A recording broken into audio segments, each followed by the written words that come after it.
E aí, pessoal, tudo bem? Que a paz de Jesus Cristo esteja conosco e que as bênçãos de Deus, nosso Pai, nosso Criador, que elas possam nos beneficiar a todos. É um prazer estar aqui mais uma vez com vocês.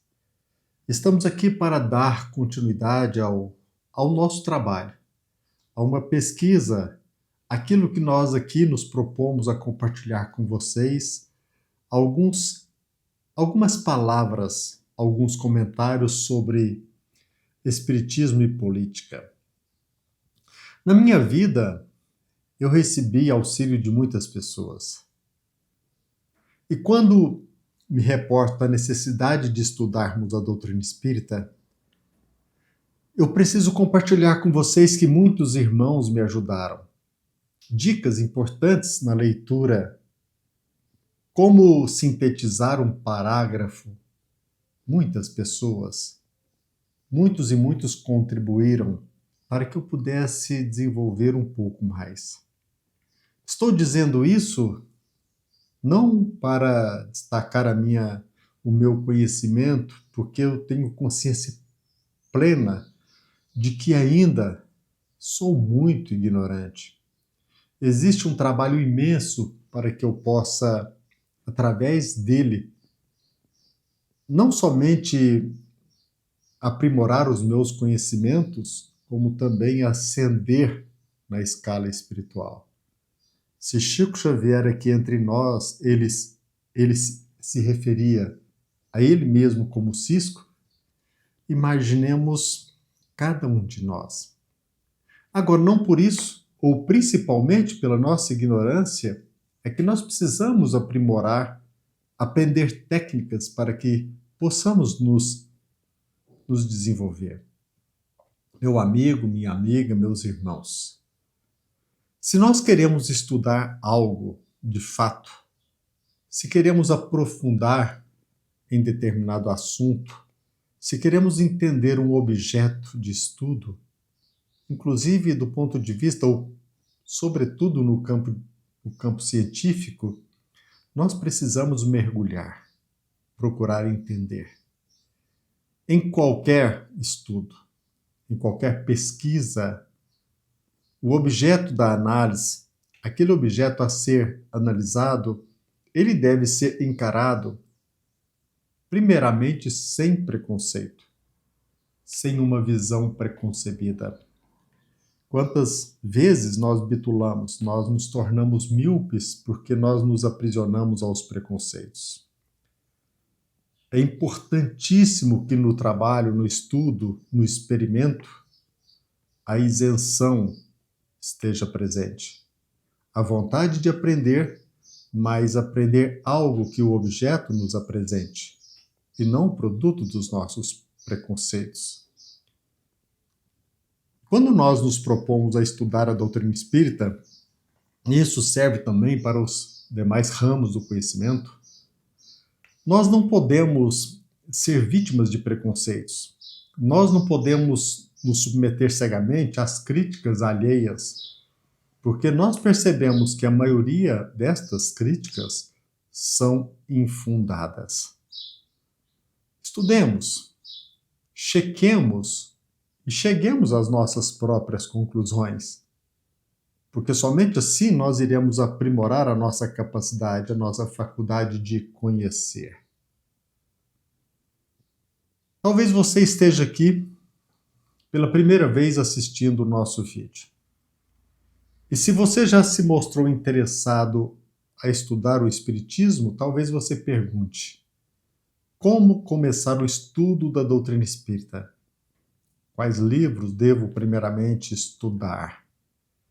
E estas perguntas, quando nós a compartilhamos, se você formular esta questão, essa pergunta a um irmão espírita, eu penso que normalmente você ouvirá: comece pelas obras básicas da codificação. Estude-as, analise. Após a leitura atenta das obras básicas, obviamente ele pode lhe recomendar: estude a Revista Espírita, e nós sabemos que na Revista Espírita existem inúmeros subsídios que irão nos ajudar nessa proposta, nesta arte de conhecer. Obviamente, também não poderia deixar de ser que vários irão recomendar as obras psicografadas por Francisco Cândido Xavier. Dentre elas, a que mais se destaca, o convite, o nosso lar. Agora, neste momento eu quero acrescentar algo. E para mim foi e continua sendo muito importante. E eu compartilho isso com vocês. No trabalho de estudo, eu sugiro que não fique preso aos livros espíritas. Dilate o seu conhecimento. Estude os livros espíritas, mas não só. Desenvolva a capacidade de entender, de compreender pelo menos os princípios básicos dos outros ramos do conhecimento. Repito, tenha pelo menos contato com princípios básicos deste ou daquele ramo do conhecimento, seja ele filosófico, científico, psicológico. Procure entender. Procure estudar os filósofos e entender a corrente de pensamento de cada um deles. Desenvolva em si a capacidade de entender nesse estudo multifocal. Certamente, com esses subsídios, com estes conhecimentos, abraçados a esses princípios dos outros ramos do conhecimento, não resta a menor sombra de dúvida que nós teremos melhores condições de perceber a grandiosidade da doutrina espírita. Quando nós entendemos um pouco das demais ciências, repito, nós iremos, sem dúvida, nós iremos admirar mais a doutrina espírita. Por que também não aceitemos, não acatemos a sugestão de que tentemos descobrir nas frases, nas entrelinhas, na leitura deste ou daquele livro de cunho espiritual, dicas de espíritos superiores. Não raras vezes, nós nos deparamos com elucidações doutrinárias sobre ideologias, sobre, por exemplo, temas acerca da sociologia, da política, e passam quase sempre desprezadas por mentes não só rançosas, antiquadas, cristalizadas, como também, agora eu destaco, pela nossa cegueira, pela nossa miopia intelectual. Se nós não entendemos bem os princípios básicos de outros ramos do conhecimento, como que nós iremos entender a mensagem? Por exemplo, quando Emmanuel ou André Luiz se pronuncia sobre as teses de Freud, como que nós poderemos aquilatar o valor deste ou daquela tese se nós não conhecemos o básico sobre o pensamento do pai da psicanálise? Entendamos um pouco mais. E vale mais uma dica. Estude, leia sem preconceitos e renova, sem rédeas ideológicas. O verdadeiro estudioso é aquele que não está preso a uma ou outra ideologia. Como nós estamos refletindo em nossos vídeos sobre espiritismo e política, e eu pergunto, quando nós lemos o livro, por exemplo, Libertação, psicografado por Chico Xavier, cujo autor espiritual é André Luiz, ali no primeiro, no segundo capítulo, quando nós nos deparamos com a preleção do ministro Flácius, o que ele procurou nos instruir? O que ele procurou compartilhar conosco? Eu penso que quando nós não desfrutamos de alguns princípios, conhecimentos básicos, nós não iremos entender bem. iremos perceber que o ministro, ele nos sugere, elevemos o nosso modo não só de sentir, mas elevemos o nosso modo de pensar. Eu pergunto, por que o ministro destacou em seu discurso palavras como tecnocracia, mecanização da vida? Se não entendemos pelo menos o básico do significado da palavra tecnocracia, como nós iremos entender as palavras do benfeitor? Como nós iremos entender a fala do ministro Flaccus? Para que nós possamos conceber a inteireza do raciocínio do ministro, para que nós possamos concebê-las em sua inteireza, o estudo se faz necessário. E certamente, com uma análise mais detida, cuidadosa, nós iremos perceber que o ministro está nos apontando o perigo do exercício do poder nas mãos de especialistas, em que se prioriza soluções técnicas, em que, como diz o ministro, destaca-se ou se menospreza o olhar do homem na direção do alto.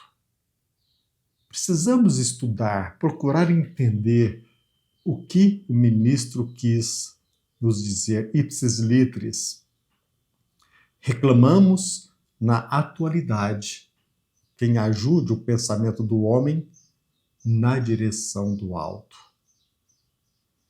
Nós precisamos, assim, estudando, nós iremos, assim, entendendo o pensamento da espiritualidade maior, quanto mais nós aprimoramos o nosso conhecimento. Quase sempre, aqueles que são tecnocratas, eles são insensíveis, especialistas nessa ou naquela área, mas eles não têm contato com o alto, com o imponderável. Quase sempre presos a cálculos e previsões científicas. Qual o motivo dos benfeitores espirituais, por exemplo, nesses 2 primeiros capítulos? Qual o motivo de Flaccus, o ministro, usar termos como soberania, tirania, expressões como poder autocrático? Obviamente, ele está focando o comentário nas atuações daqueles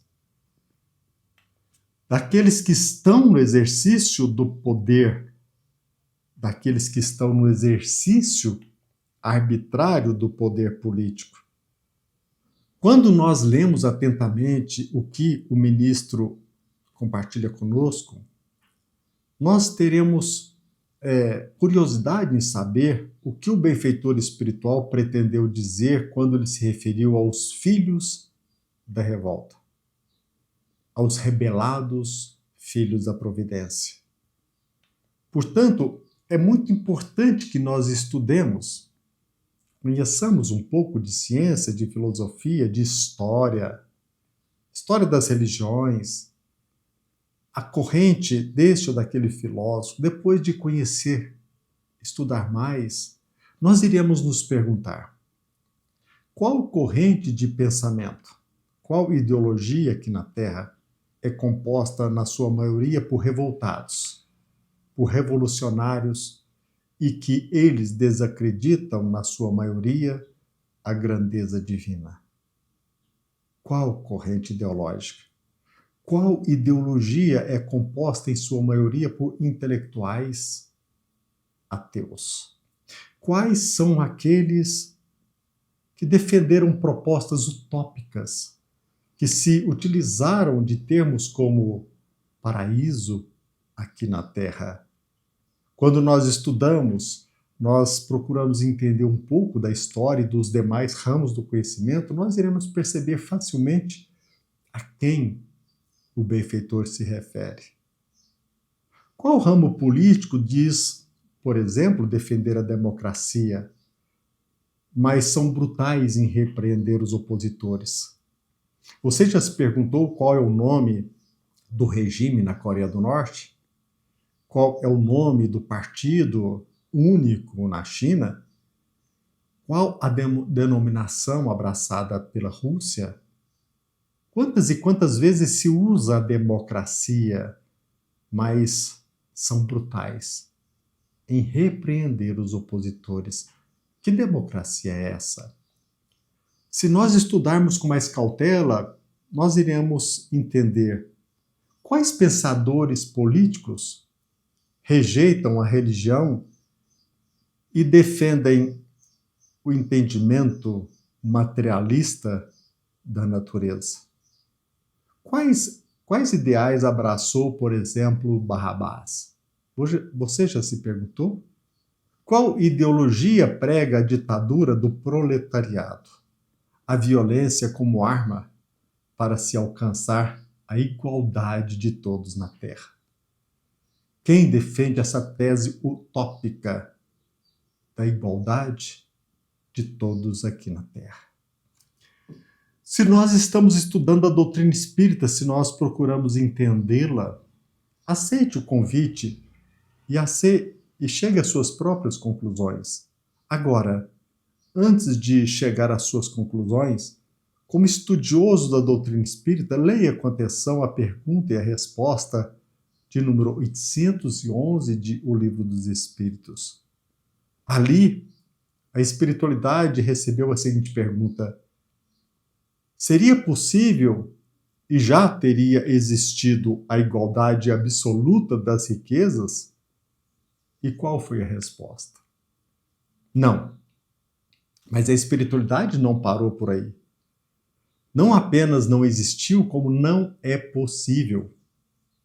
A isso se opõe a diversidade das faculdades e dos caracteres. Todavia, a espiritualidade ainda é questionada. Todavia, no entanto, homens que julgam ser esse o remédio aos males da sociedade, que pensais a esse respeito? Para que possamos ler a resposta, eu convido para que vocês entendam as circunstâncias, a data, a época em que essa pergunta foi feita. Quais intelectuais defendiam, na época, a igualdade absoluta das riquezas? E eu renovo a pergunta: que pensais sobre aqueles que julgam ser a igualdade absoluta da riqueza o remédio para os males da sociedade? O que a espiritualidade pensa a respeito desses intelectuais? E a resposta da espiritualidade é taxativa. São sistemáticos ou ambiciosos, cheios de inveja. Não compreendem que a igualdade com que sonham seria a curto prazo desfeita pela força das coisas. Com base nessas premissas, se nós passamos a compreender um pouco a doutrina espírita, os seus princípios, nós iremos perceber ou analisar de forma mais detida aqueles que defendem a bandeira do comunismo levantada por revolucionários, porque na verdade são filhos da revolta, são rebelados, filhos de Deus. Quantos intelectuais, materialistas, quantos e quantos eles formulam diretrizes para a vida em sociedade, todavia não têm o mínimo contato com a realidade em sua inteireza. Carregados de teorias, de tantas teorias, sem qualquer sacrifício pessoal. É verdade que os socialistas, os comunistas, eles destacam o preceito da igualdade. Todavia, nós precisamos perceber também que eles menosprezam o direito à liberdade. Mesmo que não digam, eles, de forma subliminar, defendem a censura e buscam um controle total sobre a sociedade. É necessário que nós pesquisemos e que nós, obviamente, chegaremos às nossas próprias conclusões. Então, o estudo se torna indispensável. a análise detida, e que você, através de conhecer, não apenas estudar a doutrina espírita, mas conhecer os princípios básicos deste ou daquele ramo do conhecimento, nós chegaremos às nossas conclusões e nós não acataremos cegamente as ideias que aqui apresento. Não porque nós estamos aqui compartilhando, é porque você irá chegar às suas próprias conclusões através do estudo, da isenção, sem preconceito, sem a mente cristalizada. Para se conhecer algo, seja determinada ciência, pensamento filosófico, não só é indispensável o estudo, como principalmente a habilidade em usarmos a nossa inteligência. Como? Nós iremos entender uma mensagem, uma frase da espiritualidade, se nós não entendemos o termo que está presente naquela citação. Como nós iremos entender um ramo do conhecimento, seja científico ou filosófico, se nós não entendemos a concepção daquela ciência? Se nós queremos entender um pouco mais, livremo-nos da cegueira. Estudemos, sem preconceitos. E assim, através deste trabalho, destas dicas, eu tenho certeza de que cada um de nós irá desenvolver a nossa faculdade, não somente de entendimento, mas nós deixaremos de ser cegos. E assim, não nos deixaremos guiar por aqueles que querem nos manipular. Pensemos nisso. A doutrina espírita, o espiritismo, Jesus Cristo, tem muito a nos ensinar. Pergunto, para finalizar de vez, quantas vezes Jesus Cristo foi ao encontro de Pilatos? Quantas vezes Jesus Cristo foi ao encontro do sacerdócio, dos fariseus? Quantas e quantas vezes? Raríssimas. Na verdade, ele foi conduzido. Agora, sempre conviveu com toda a população. Sempre conviveu com o homem, procurando despertar nele todos os recursos que nós herdamos de Deus. Um abraço.